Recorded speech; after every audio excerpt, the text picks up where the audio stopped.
لیکن فرمان اللہ رب العالمین کا ہے. آپ اٹھائیں گے سورہ روم آیت 30 کو آپ اٹھا لیجئے, آیت 30 کو اٹھا لیجئے. اللہ تبارک و تعالیٰ فرماتا ہے منیبین الیہ واتقوا واقیموا الصلاۃ ولا تکونوا من المشرکین. تم یکسو ہوگا کہ اللہ رب العالمین کی جانب ہو جاؤ اور نماز ادا کرو اور مشرکوں میں سے نہ ہو جاؤ. اس کے خلاف برعکس کیا نکلے گا؟ اس کا مفہوم اگر تمہاری زندگیوں میں نماز ہے تب تو ٹھیک ہے مسلمان, اگر نماز تم نہیں ہے تو ولا تکونوا من المشرکین, تو مشرکوں میں سے نہ ہو, مشرک ہو. حدیث سے آئیے بات کو مضبوط کرو. بین الرجل وبین الکفر وترک الصلاۃ, انسان اور درمیان کیا ہے؟ مسلمان اور کافر کے درمیان کیا چیز ہے؟ نماز ہے. اگر انسان نماز پڑھتا ہے تب تو وہ مسلمان ہے, اگر نماز نہیں پڑھتا وہ کتنا بھی کہہ دے وہ اللہ کے ذمے سے نکل گیا ہے, وہ مسلمان ہے ہی نہیں. میرے بھائیوں, اور آج ہمارے باپ کا ایک بات بتاؤں آپ کو, یہ حالت ہے ہمارے باپ کی, یہ حالت ہے ہمارے باپ کی. اگر کوئی باپ نمازی ہے تو بیٹے کو نمازی نہیں اٹھاتا ہے, بلکہ بیٹے کو نماز فجر کے لیے باپ آ رہے ہیں, بیٹے کے اوپر کمبل ڈال کے آ رہے ہیں. ہوتا نہیں ہوتا ہے؟ کیوں؟ اس لیے بیٹے آپ کو اگر اٹھیں گے تو آپ کو اسکول پھر جانا پڑے گا, یا ٹھنڈی میں آپ کہاں جائیں گے؟ میرے بھائی, آپ اپنے بیٹے کے لیے آپ دشمن ہیں, آپ باپ نہیں ہے. آپ دشمن ہیں, آپ باپ نہیں ہے. آپ کا فرزند 10 سال سے زیادہ آپ عمر ہو گیا ہے, آپ نماز کو آ رہے ہیں, بیٹے کو سلا کے آ رہے ہیں. بڑا آپ سے بڑھ کر کے کوئی ظالم نہیں ہے, آپ سے بڑھ کے اپنے اولاد کے لیے کوئی دشمن نہیں ہے. آپ کے تعلق سے تو اللہ نے کہا تھا, کیا کہا تھا؟ وَأَمُرْ أَهْلَكَ بِالصَّلَاةِ وَاسْتَبِرْ عَلَيْهَا وَأَمُرْ أَهْلَكَ بِالصَّلَاةِ وَاسْتَبِرْ عَلَيْهَا. آپ نماز پڑھیے اور اپنے گھر والوں کو بھی کیا کیجئے؟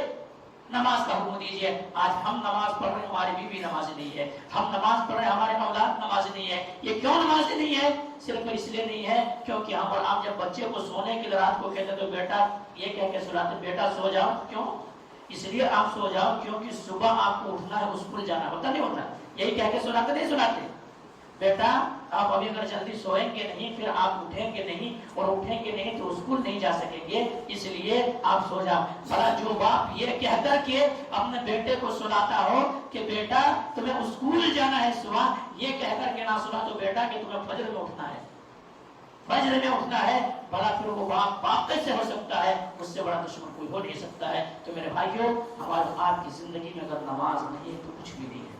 اور ایک بات بتاؤں, میں اکثر بتاتا ہوں, کئی ایسے لوگ ہیں جو نمازی ہیں, صوم سلام کے پابند ہے, لیکن ان سے ان کے بیٹا آج کیا ہے, ان کے اولاد جو ہے آج مسجد میں نہیں آئے ہوئے ہیں. کیوں؟ یہ تو ہے ہی اسلامی چھٹی تو ہے ہی نہیں, جمعہ کی چھٹی تو ہوتا ہی نہیں ہے. جمعہ کسی باپ کو یہ توفیق نہیں ہوتی ہے کہ میں جا کے بات کروں, ٹیچر سے بات کروں, وہاں جا کے کہوں کہ میرے فرزند کو اسلام میں باقی رکھنا ہے, مسلمان باقی رکھنا ہے. ایسا کیا جائے کہ ذرا ایسا کیا جائے, چھٹی دے دیا جائے جمعہ کی. ہوتا ہے ایسا؟ نہیں ہوتا ہے. لیکن میرے بھائیوں, اگر کوئی آپ کا اولاد ہے, اگر کیا 10 سال سے زیادہ, 7 سال سے نماز شروع ہو گئی ہے, 10 سال سے زیادہ عمر ہو گیا ہے اور نماز جمعہ کے لیے نہیں آ رہا ہے, اور تقریباً ریگولر اگر ان کے 3 جمعہ اگر چھوٹ گیا ہے تو دل پہ مہر لگا دیا گیا, دل پہ مہر لگا دیا گیا. اب آپ سمجھ سکتے ہیں کہ اسلام میں باقی رکھنا چاہیں گے یا اسکول میں ان کا نام باقی رکھنا چاہیں گے. اور الحمدللہ ابھی بھی کئی ایسے اسکول وغیرہ ہے, کئی ایسے کالجز وغیرہ ہے جہاں پہ مسلمان کو چھوٹ دیتا ہے کہ آپ کیا کریں, آپ نماز کے لیے آپ جائیں پھر جلدی آ جائیں, چھوٹ دیتا ہے. لیکن ہم اور آپ یہ نہیں چاہتے کہ ہمارا بیٹا جمعہ کی نماز پڑھے, ہمارے بیٹے نماز کی پابندی ہو جائے. تو میرے بھائیوں, انسان کی زندگی میں اگر نماز نہیں ہے تو کچھ بھی نہیں ہے. نماز انسان پڑھتا ہے تب مسلمان ہے, اگر نماز نہیں پڑھتا ہے تو وہ اسلام میں ہے ہی نہیں. یہ تمام کسی متفق فیصلہ ہے, متفق تمام مذاہب, تمام مسالک, تمام کا یہی کہنا ہے, اگر اس کی زندگی میں نماز ہے تو مسلمان ہے,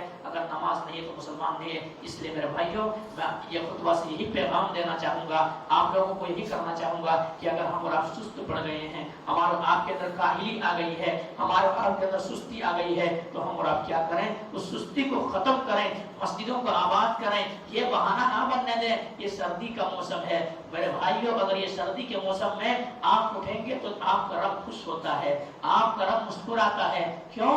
جب یہ انسان بستر کو چھوڑتا ہے, نرم گرم بستر کو چھوڑتا چھوڑتا ہے, گدے کو چھوڑتا ہے, لحاف کو چھوڑتا ہے, تو اللہ تبارک و تعالیٰ بہتر جانتا ہے. لیکن ان کے باوجود بھی اپنے فرشتوں سے سوال کرتا ہے کہ میرے بندے نے یہ بستر کو کیوں چھوڑا ہے, یہ نرم گرم بستر کو کیوں چھوڑا ہے, یہ ٹھنڈی اور ٹھنڈی ہوئی راتوں میں کیوں اٹھا ہے. وہ بندہ فرشتے کہتے ہیں اللہ تبارک و تعالیٰ تیری رضا کی خاطر, جہنم کی آگ سے بچنے کی خاطر. اللہ تبارک و تعالیٰ کہتا ہے, اللہ تبارک و تعالیٰ کہتا ہے میں اپنے بندے کو جہنم سے چھٹکارا دے دیا. اور حدیث ہے جو دو ٹھنڈی نماز, نماز عصر اور نماز فجر, دو ٹھنڈے نمازوں کی حفاظت کر لیتا نہیں تو وہ انسان کہاں جنت کے اندر جائیں گے. تو میرے بھائیوں یہ تمام سارے فضائل ہیں, تمام سارے چیزیں ہیں. تمام چیزوں سے یہی بتانا کی کوشش کی کہ میرے بھائیوں ہمارے آپ کی زندگی میں نماز ہونی چاہیے. بہرحال اس بات کو ختم کرتے ہیں. اللہ تبارک و تعالیٰ سے دعا کرتے ہیں کہ مولا کریم جو بات کہی گئی ہے سب سے پہلے تو ہم آپ کو ان باتوں کے اوپر اچھی سمجھ کے توفیق دے دے. اس کے بعد مولا کہ ہم تمام مسلمانوں کو مولا کریم دوسروں میں صلاۃ کو پابند بنا دے. مولا کریم جن کے ذہن و دماغ کے اندر سستی آ گئی ہے, کاہلی آ گئی ہے, نماز سے کوس و دور ہے, مولا کریم تو حقیقی معنوں میں, واقعی معنوں میں دوسروں میں صلاۃ کو پابند بنا دے. مولا کریم جو مسجدوں سے دور ہے ان مسجدوں کو آباد کرنے کی توفیق دے دے. مولا کریم جن کے اولاد بگڑ رہی, مولا کریم ان کے اولاد کو ان کے آنکھوں کا نور بنا دے. تقبل رب العالمین دعوانا الحمدللہ رب العالمین سبحان ربک رب العزت عما یصفون والسلام علی المرسلین والحمدللہ رب العالمین.